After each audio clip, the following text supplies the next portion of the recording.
আমার জমিটা খারিজ করেই দেয় পাঁচ কিলোটা আমরা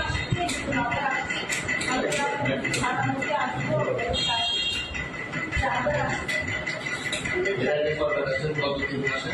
3 মাস না 3 বছর 3 মাসে চলে 3 মাসের 3 জায়গা হ্যাঁ আমি ওই বলে যাই ওই বলে আছে ওখানে একটা অফিস থেকে আমি যাই আর এখানে বেশি আসছি এখানে বেশি আসছে কেন্দ্রটা দেখুন না আপনি দেখো জমিটা কোন জায়গা তোমার কাছে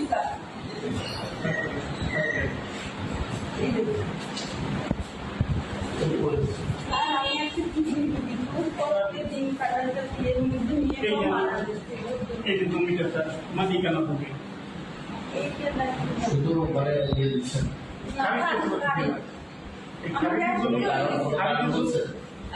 আমি উপজেলা গেছিলাম তো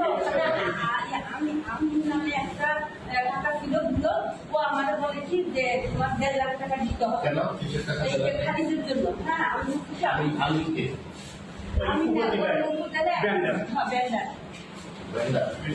কোন উপজেলা আর এখানে আসছে কি ব্যাপার